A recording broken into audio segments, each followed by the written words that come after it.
let's go ahead and bring in Fox News contributor and criminal defense attorney Donna Rotunno. Donna, a lot of experts, legal experts, are saying it would be a severe miscarriage of justice if Lyle Menendez, receives parole here. They are two different people, though, facing, their own trials, their own cases. What do you think? Sure. I think it's difficult to look at them separately in terms of the crime itself. Obviously, the crime itself was something that they carried out together. It was a crime that they planned. They had to go buy guns and bring guns into the house and shoot their parents on that night. So I think in terms of the crime itself, you look at them together. In terms of the life they have spent in prison and what type of prisoners they have been, obviously they should be judged individually and separately for those actions. I think it will be interesting to see if they get the same or different parole board, because obviously if it's the same parole board members, we can assume probably the same result. If it's different members, we have no idea what they may do or may not do. So I think it'll be interesting to see how they treat today versus yesterday.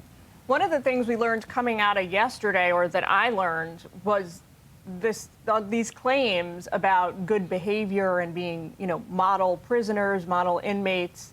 A lot of that seems to have been trumped up by supporters, by people in the media. What's your response to that? Sure, I agree. I mean, we've been hearing for years now that they have been model prisoners. And obviously during the hearing yesterday, we heard about multiple infractions. I will say this, someone who's sentenced to prison thinking that they are going to die there because originally they were given life without the possibility of parole. I think you have to think about the mindset that goes into that. And you think that you're never going to get a chance to leave. I think had they known early on that there may have been a chance for parole, maybe the behavior would have been a little bit different, and they would have taken that into consideration. So I think it's tough to now judge them on the fact that they have the opportunity for parole, which of course changed, versus never potentially having that option, because when you never have that option, I think your outlook is much more bleak. Do you agree with the parole board's decision yesterday? I'm not surprised by it. I'm not so sure if I agree with it. I've been one of those people. I mean, this case started when I was in grammar school. So I've been one of those people that has watched and followed this. I believe that at some point, they should be released. I didn't think it was going to be this go-round. For it to happen on the first try is almost unheard of, especially in circumstances like this.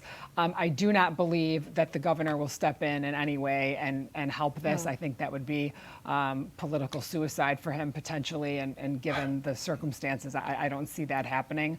But I do think at some point they may be granted parole by the parole board, and it might not be in 3 years either. They may be much older at the time that it is granted, if it ever is. If 3 years from now they are granted parole, I mean, it seems like there could be riots in the streets. Not trying to be dramatic here, but a lot of people have very strong feelings about the way their trial was handled, about the murder itself, about these decisions that have been made in the legal system ever since. People are very fired up about this. They are very fired up. I think, like anything in our world, there's such polarized views, and usually half the people believe one and half the people believe the other. And so I just think, given the circumstances here, and we have to remember, I mean, we look at them in these photos that are being released now from the prison, and they're so much older, and we look back and we see they were young at the time that this abuse took place, if you believe that it did. I'm in the camp that believe that it did, especially given what we found out later and the new evidence with the letter that was written to a cousin and the Menudo band member coming forward. So I think if you believe that, I think you have to judge their actions under that umbrella at the time that the crime took place. All right, Donna, got to leave it there, but we will be tracking this story all afternoon long, bring you the results from the parole board, the decision, as soon as we get it. Thanks, Donna. Thanks, Jillian.